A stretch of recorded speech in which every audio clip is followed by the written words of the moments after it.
ആദായ നികുതി വകുപ്പിൻ്റെ തർക്ക പരിഹാര ബോർഡ്, ആ ബോർഡ് CMRL കമ്പനിയും എക്സാലോജിക് കമ്പനിയും തമ്മിലുണ്ടാക്കിയ കരാറും ആ കരാറിനെ കുറിച്ച് നടത്തിയ അഭിപ്രായങ്ങളും ആ സെറ്റിൽമെൻറ്റ് വ്യവസ്ഥകളുമൊക്കെയാണ് ഇപ്പോൾ വലിയ ചർച്ചയായി മാറിയിരിക്കുന്നത്. അത് മാറാൻ കാരണം അതിൽ ഒരു ഭാഗത്ത് എക്സാലോജിക് കമ്പനിയുടെ ഉടമ എന്ന് പറയുന്നത് മുഖ്യമന്ത്രി പിണറായി വിജയൻ്റെ മകൾ വീണ വിജയനാണ്. ആ വിവാദം ഇവിടെ കേരളത്തിൽ കത്തി നിൽക്കുകയാണ്. ഒരൊറ്റ പ്രശ്നം മാത്രമേ ഉള്ളൂ. മുഖ്യമന്ത്രിയുടെ മകൾ 1,72,00,000 രൂപ കൈപ്പറ്റി. അത് കള്ളപ്പണമല്ല, ബാങ്ക് വഴിയാണ് കൈപ്പറ്റിയിരിക്കുന്നത്.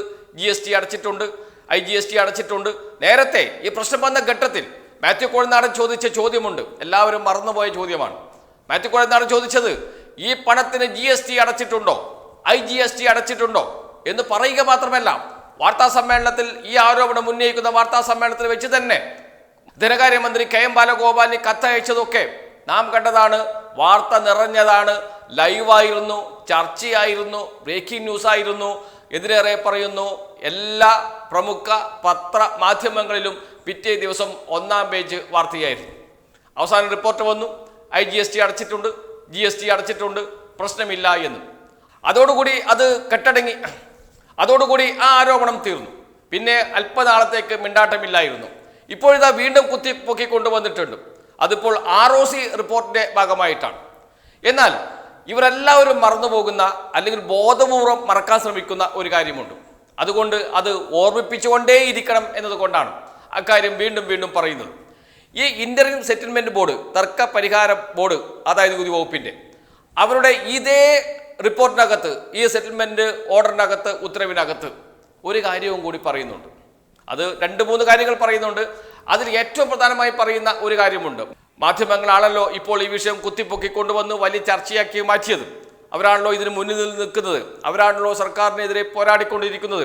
അവരാണല്ലോ വീണ വിജയനെ അഴിമതിക്കാരിയായി ചിത്രീകരിക്കാൻ ശ്രമിച്ചുകൊണ്ടിരിക്കുന്നത്. അതിൻ്റെ മറവിൽ പിണറായി വിജയനാണ് എന്നും, പിണറായി വിജയൻ കൊള്ളക്കാരനാണ്, അഴിമതിക്കാരനാണ് എന്നുമൊക്കെ വരുത്തി തീർക്കുകയും അത്തരമൊരു ചർച്ച നാട്ടിലുണ്ടാക്കുകയും ജനങ്ങളുടെ മനസ്സിലേക്ക് അത് കുത്തി നിറക്കുകയും ചെയ്യുക എന്നതാണല്ലോ മാധ്യമങ്ങളുടെ ഈ പണിയുടെ ഭാഗം. അതിനാണ് ഇവർ ഇതൊക്കെ ചെയ്യുന്നത് എന്ന് എല്ലാവർക്കും അറിയാം.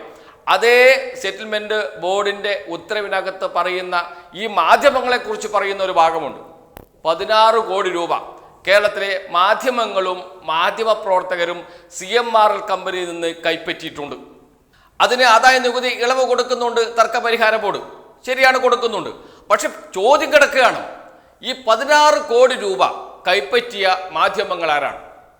ഈ 16 കോടി രൂപ കൈപ്പറ്റിയ മാധ്യമ പ്രവർത്തകരാരാണ്? എന്തിനാണ് ഈ പണം കൈപ്പറ്റിയത്? എവിടെ വെച്ചാണ് പണം കൈപ്പറ്റിയത്?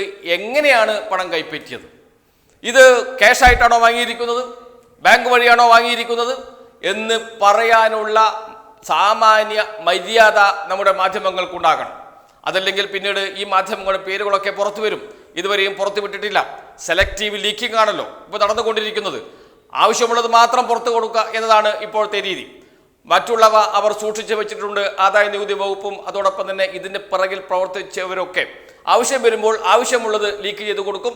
അത് വെച്ച് ഒരു പേപ്പർ ആണെങ്കിൽ പേപ്പർ, അത് വെച്ച് ഒരു കഷ്ണം കടലാസ് ആണെങ്കിൽ അത് വെച്ച് വാർത്തകൾ നിരത്തും, ബ്രേക്കിംഗ് ന്യൂസ് നിരത്തും. ഇതാണ് സെലക്റ്റീവ് ലീക്കിംഗ് ആണ്.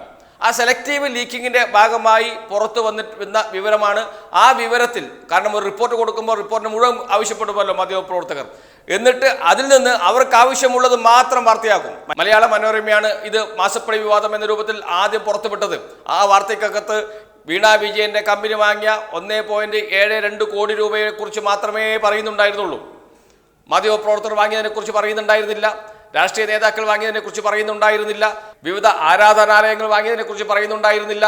എന്നാൽ പിന്നീടാണ് ആ റിപ്പോർട്ടിന്റെ പൂർണ്ണ രൂപം പുറത്തു വന്നത്.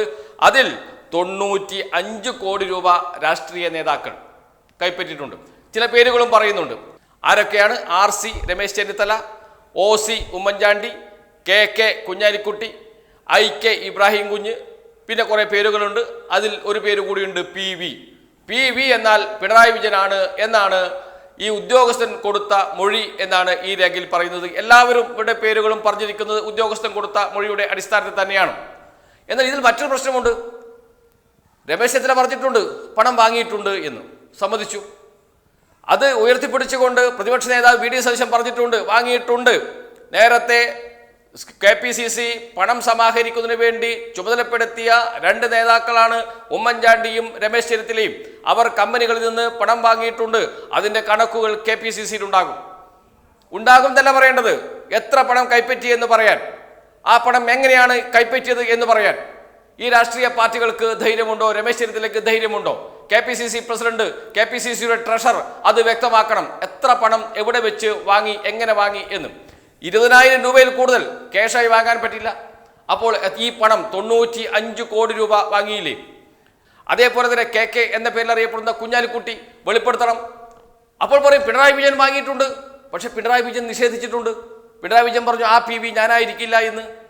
പണം വാങ്ങി എന്ന് സമ്മതിച്ച രമേശ് ചെന്നിത്തലയും കുഞ്ഞാലിക്കുട്ടിയും ഇബ്രാഹിം കുഞ്ഞും പറയണ്ടേ എത്ര രൂപ വാങ്ങി, എവിടെ വെച്ച് വാങ്ങി, എങ്ങനെ വാങ്ങി എന്ന്.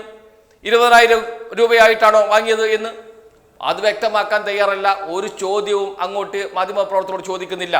ഇത് ഇന്ന് വാർത്താ സമ്മേളനത്തിൽ ചൂണ്ടിക്കാണിച്ചു MP ഗോവിന്ദൻ മാസ്റ്റർ. അതുകൂടി നമുക്കൊന്ന് കേൾക്കാം. അതന്നെ സീമാർന്നല്ലേ ഈ പറഞ്ഞുകൊണ്ടിരിക്കുന്ന മുഴുവൻ 171 കോടി, മാധ്യമങ്ങൾക്ക് 16 കോടി, അതന്വേഷിക്കണം 16 കോടി, അതുപോലെ തന്നെ മറ്റ് ചെലവുകൾക്ക് 39 കോടി. ഈ തുകയുടെ 70% ആദായ ഇളവ് നൽകി കഴിഞ്ഞു. ഇനിയിപ്പോൾ രാഷ്ട്രീയ പാർട്ടികൾ വാങ്ങിയ പൈസയെ സംബന്ധിച്ച് ചർച്ച വേറെയാകാം. പക്ഷേ മാധ്യമപ്രവർത്തകർ വാങ്ങിയതിനെ കുറിച്ചോ, മാധ്യമ സ്ഥാപനങ്ങൾ വാങ്ങിയതിനെ കുറിച്ചോ വ്യക്തമാക്കണ്ടേ ആര് വാങ്ങി, എപ്പോൾ വാങ്ങി എന്ന്. അതല്ലെങ്കിൽ ആ ലിസ്റ്റ് പുറത്തുവിടണ്ടേ ആദായ നികുതി വകുപ്പ്? എന്തുകൊണ്ടാണ് പുറത്തുവിടാത്തത്? എന്തുകൊണ്ടാണ് ഇന്ത്യൻ സെറ്റിൽമെന്റ് ബോർഡിന്റെ അകത്ത് പറഞ്ഞ ആ കാര്യങ്ങൾ ആരും പുറത്തു കൊടുക്കാത്തത്? എന്തുകൊണ്ടാണ് വാർത്ത വരാത്തത്? എന്തുകൊണ്ടാണ് ആരാണ് എന്ന് വെളിപ്പെടുത്താൻ ഈ സെലക്റ്റീവ് ലീക്കിംഗ് നടത്തുന്ന, ആവശ്യമുള്ളത് മാത്രം ചോർത്തി കൊടുക്കുന്ന ആദായ നികുതി വകുപ്പിൻ്റെതാണോ, ഇനി BJPയുടെ ഏതെങ്കിലും ഓഫീസിൽ നിന്നാണോ എന്നറിയില്ല. അതാരാണ് എങ്കിൽ അവരത് വെളിപ്പെടുത്തേണ്ടേ? അല്ലെങ്കിൽ പണം വാങ്ങിയ മാധ്യമ പ്രവർത്തകരുണ്ടല്ലോ, പണം വാങ്ങിയ മാധ്യമ സ്ഥാപനങ്ങളുണ്ടല്ലോ, അവർ പറയണ്ടേ ഞങ്ങൾ ഇത്ര പണം വാങ്ങിയിട്ടുണ്ട്, അത് പരസ്യമായിട്ടാണ് വാങ്ങിയത്, അല്ലെങ്കിൽ ഇന്ന ആവശ്യത്തിനാണ് വാങ്ങിയത്, അതിൽ രേഖകളുണ്ട്, റെക്കോർഡുകളുണ്ട് എന്ന് പറയാൻ മാന്യത കാണിക്കണ്ടേ മാധ്യമ സ്ഥാപനങ്ങൾ? അതിലേക്ക് ഒരു ചോദ്യവും ആരും ചോദിക്കില്ല, ഒരു മാധ്യമ സ്ഥാപനങ്ങളും ചോദിക്കില്ല. കാരണം അവരുടെ നെഞ്ചത്തേക്ക് തന്നെ വിരൽ ചൂണ്ടുന്നതിന് തുല്യമായിരിക്കും അത്. പക്ഷേ സ്വന്തം നെഞ്ചത്തേക്ക് വിരൽ ചൂണ്ടേണ്ടി വരും ഇവർക്ക്. കാരണം സമൂഹ മാധ്യമങ്ങളിലും സമൂഹത്തിലും ഈ ചർച്ച സജീവമായി വന്നിട്ടുണ്ട്.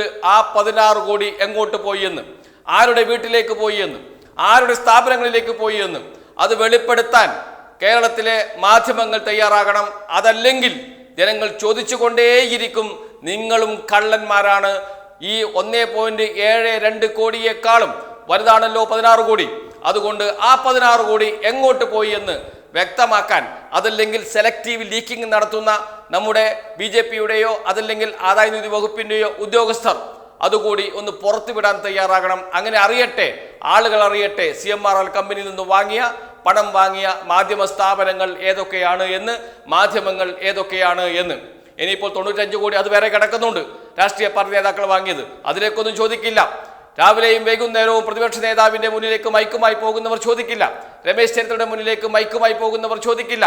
കുഞ്ഞാലിക്കുട്ടിയുടെ വീട്ടിലേക്ക് മൈക്കുമായി പോകുന്നവർ ചോദിക്കില്ല. കാരണം അത് അവരെ അലോസരപ്പെടുത്തും. അത് UDF-ന് വല്ലാത്ത തലവേദനയാകും. അങ്ങനെ ചെയ്യരുത് ഒരിക്കലും. UDF-നെ അല്ലെങ്കിൽ കോൺഗ്രസ് നേതാക്കളെ ഒരു തരത്തിലും അവരെ അലോസരപ്പെടുത്തരുത്. അതാണ് നിലപാട്. അതുകൊണ്ട് ഈ പൊള്ളത്തരം കള്ളത്തരങ്ങളും ഒക്കെ മനസ്സിലാക്കാൻ കഴിയുന്നവരാണ് കേരളത്തിലെ ജനങ്ങളിൽ നിന്ന് മനസ്സിലാക്കാനെങ്കിലുമുള്ള അല്പബുദ്ധി നമ്മുടെ മാധ്യമപ്രവർത്തകർക്ക് UDF നേതാക്കൾക്ക് ഉണ്ടാകണമേ എന്ന് പ്രാർത്ഥിക്കാം.